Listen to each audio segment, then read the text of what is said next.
Welcome back to the channel, ladies and gentlemen. Thank you for joining us today. Today we'll be going over the lottery show, discussing prop options, parlay options for UFC Louisville Imavov versus Cannonier.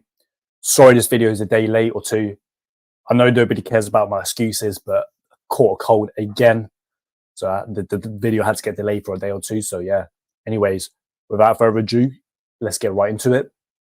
Of course, disclaimer, feel free to pause it, read it. Just want to get something out of the way with the props. Like these are inherently way more riskier. You're not going to win as many of these as compared to your money lines. This should be like a supplementary option for your betting arsenal. Now, I see a lot of guys online, they risk like 0.25 units, 0.5 units on a lot of these highly specific outcome props. That's way, way too heavy. You've got to play these tiny. So a lot of these, you just pick out your favorite ones. Not saying from this video, but you might have your favorite props of the week. You play them tiny, like you play them like less than 0.1 units, 0.5 units, 0.1, 0.2, 0.3 units, because you're not going to win as many, but because a lot of these offer such a good risk to reward ratio, you can often hit big. If you're doing research, it's like a nice calculated gamble. And yeah, anything else I want to think? I think that's it really. So let's get right into it. So the first fight I picked up, Tomar versus Amanda. Now I see a lot of money's been coming in on Amanda. She's a very, very popular bet this week. And if you are targeting her, you're already betting her, or you put her into your parlays, I think a very, very good hedge option is Tomar to win this fight by split decision. Decision's only plus 300. Her money line's plus 250.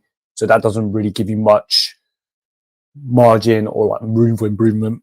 Basically the same sort of price. But if you go with split, you know, this women's MMA fight, very low level.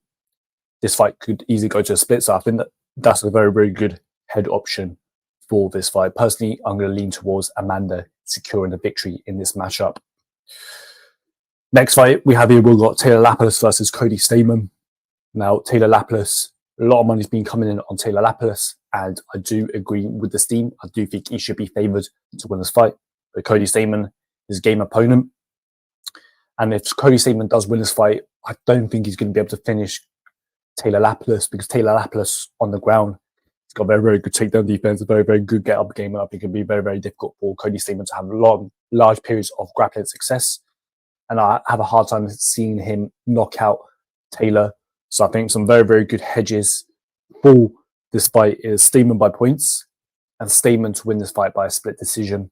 I think though that is definitely his most likely path to victory to securing this win. Of course, MMA crazy sport, but if you just look at it logically, this is how he should win the fight. Also, if you are getting value from this video, you want me to continue the series, please leave me a like. Anyways, next fight we have here, we've got Daniel Marquez versus John Castañeda. Very, very controversial fight. A lot of respected opinions on both sides of the spectrum, and the line reflects that, right? I think if a KO does occur, it's probably going to come from the Marquez side. But I think the most likely outcome is for this fight to go to a decision. It could play out competitive. So for those reasons, I think some value on Marquez by points, Castañeda by points, and Castañeda to win by split, or Marquez to win by split holds some value. Personally, I'm going to lean towards the Marquez side here. So if you guys are targeting it, of course, if you have a really, really strong opinion on this matchup and you're like, let's just say for argument's sake, you're like, I really, really love Castañeda this week, I think he's going to completely dominate, then it's probably, and you're going to put a larger wager on this fight, maybe between 0.5 to 1.25 units, then it's probably safer to put it on his money line. But if you just have like a slight lean towards the Castañeda side example and you don't feel that confident about it, then looking at targeting in the props small, risking between maybe 0.1 to maybe maximum 0.25 units on the decision, then could be a good approach to this matchup. Maybe sprinkle a little bit on the split decision as well, right? Next fight we have here, we've got Andrea versus Montana De La Rosa. Now, Montana De La Rosa to win by decision, which is, I do think it's the most likely outcome if she does win this fight. is plus 130, which is the exact same as a money line. So there's zero margin, zero value on those odds. However, Andrea Lee, her money line is about minus 160, 1.63. Sorry if I butchered the money line odds, guys. I'm more of a decimal odds type of guy. But Andrea Lee by points is plus 130 or 2.30. So I think that holds some value there. I think that's her most likely path to winning this fight, because Montana is very, very tough, very hard to finish.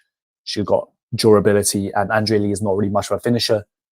Then, if we also look at the Andrea Lee wins by split decision, Montana De La Rosa wins by split decision, I think those could be worth a little sprinkle. It's a women's MMA fight. This fight's likely going to be competitive. Personally, I'm going to lean towards the Andrea Lee side. Low confidence though. But yeah, with these judges, competitive fight, it could easily go to a split. Next fight we got targeted is Radtke versus Prates. Now, money's been coming in on Prates, and there's been respected opinions on the Charles Radtke side. It's a very, very popular underdog pick this week. Now, if you are targeting the Radtke side, or you guys have played Prates and you're like, maybe I need a hedge, I think Radtke by points is a decent bet.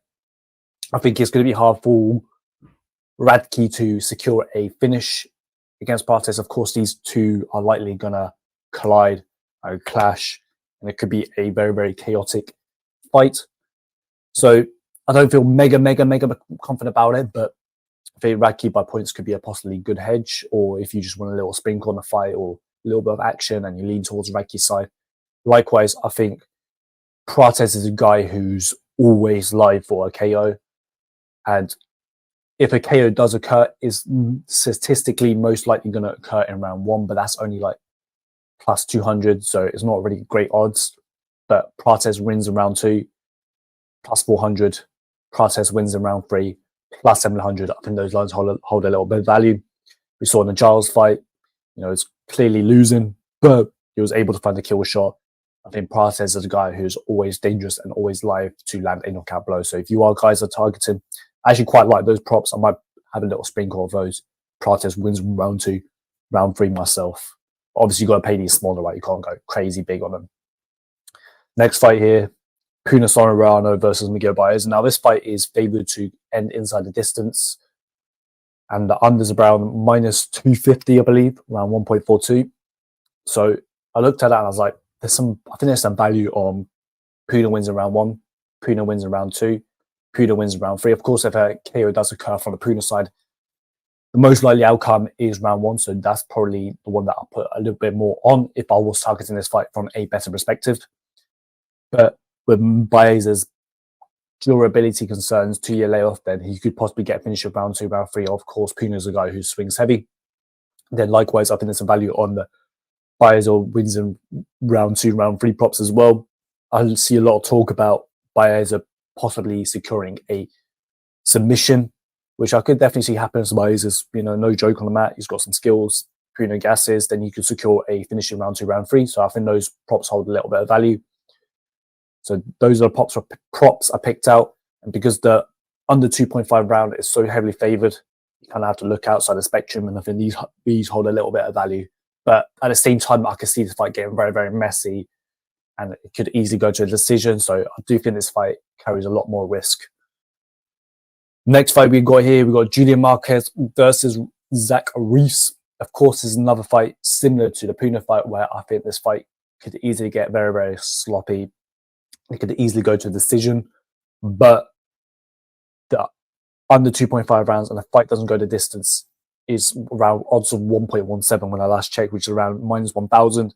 So this fight is very, very heavily favored to end inside the distance. Therefore, I think there's some value on the Marquez wins in round 2, round 3. Reese wins in round 2, round 3. Of course, if a finish does occur in round 1, then that's the most likely outcome. But, we don't really know much about Reese's cardio, etc. We don't really know how his game fares up for 3 rounds. So Marquez could really put it on Reese in round 2, round 3.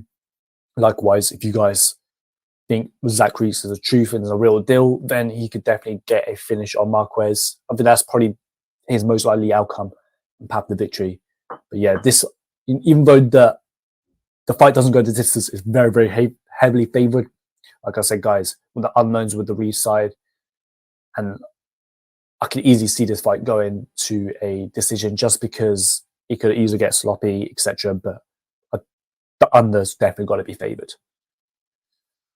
Next fight we got here, we've got Brunno Ferreira versus Dustin Stoltzfus. Now, Brunno Ferreira, if he is going to get a KO victory or get a finish inside the distance, it's very, very likely going to be in round one where he's the most explosive, dangerous.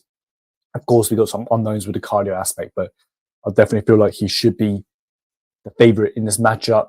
But plus 100 on a round one prop those odds are terrible. I can't tip that. I can't bet those. We've got to go kind of against the narrative and say Dustin survives round one, but Brunno Ferreira has a solid gas tank. Perhaps, obviously, he's an unknown. You know, he's a good athlete. Maybe he carries the power through round 2, round 3. He ends up getting a finish in those rounds. But yeah, Brunno Ferreira, justified favourite in my opinion. And I'm looking forward to seeing this fight. Next fight we got here, we got Dominick Reyes versus Dustin Jacoby. Personally, I'm leaning towards the Dustin Jacoby side. However, I don't know if I can make it a money line bet. We'll see. But I'm seeing Reyes as a very, very popular underdog this week. If you guys are targeting the Reyes side, I think Dom Reyes wins by points at plus 500, holds a little bit of value. I think has a good chance of hitting if we get Reyes, you know, from a couple of years ago. But if we with the Jacoby side, this what I'm starting with my words here is just this is a tricky fight in my opinion. Of course, the KO's got to be favoured with the Jacoby side. So that's why I picked out the Jacoby wins in round 1, round 2, round 3 props. But at the same time, Jacoby is not really a guy who carries a lot of significant power on the feet. But there's a good chance that Reyes' chin is just completely shot. So, you know, I've got to favour the KO props, but I can easily see this fight going to a decision as well. You know, Jacoby just kind of out kicking him, out jabbing him, that type of slow tempo fight. So, yeah. Next fight, which I forgot to put the graphics for, Ricky Tershos versus Raul Rosas Jr. Now, Raul Rosas personally going to lean towards Raul Rosas Jr. side, get this securing the takedowns, securing the victory in this matchup. But if you guys are targeting Raul Rosas Jr.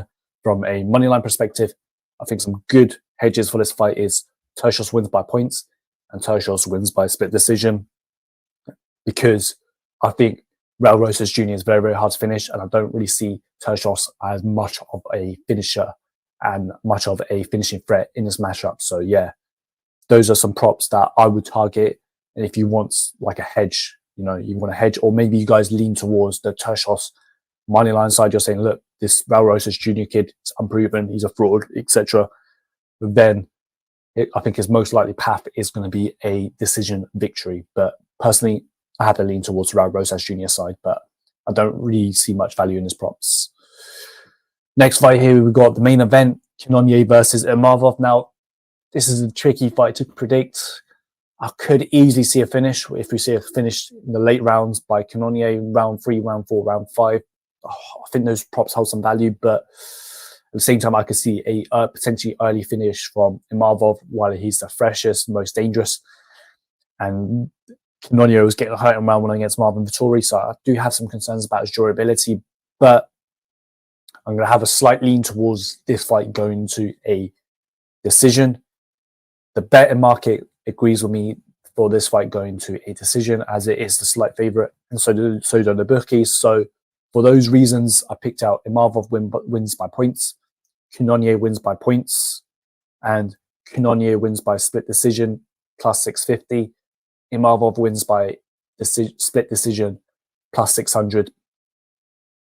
I think those lines hold a little bit of value, especially the split ones, because there's a lot of talk about this fight being very, very competitive. And I could easily see this fight playing out very, very close and competitive. If there's a 5-round fight, goes to a split decision, then those lines hold a little bit of value.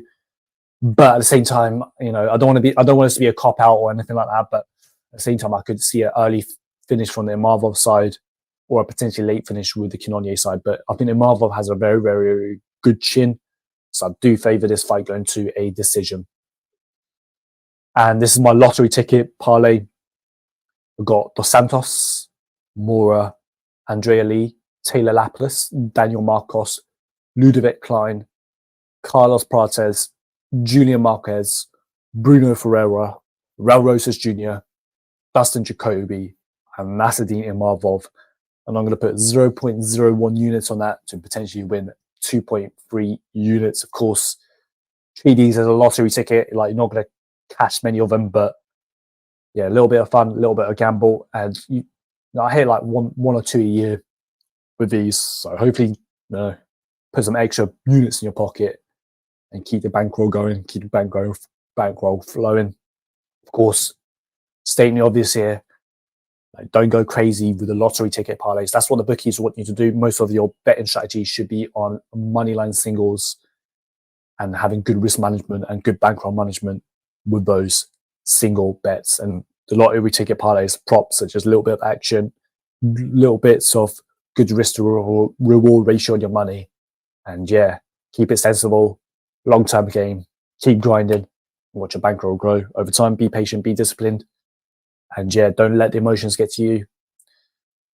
Oh, so that's the end of the presentation. If you got value from this video, you want me to continue this series, please leave me a like. And yeah, good luck with your bets this weekend, guys. Let me know what you guys are betting, what you guys, confident. Do you disagree with me on a lot of these fights? And yeah, thank you very much once again for tuning in. Yeah, I really, really appreciate it. And good luck once again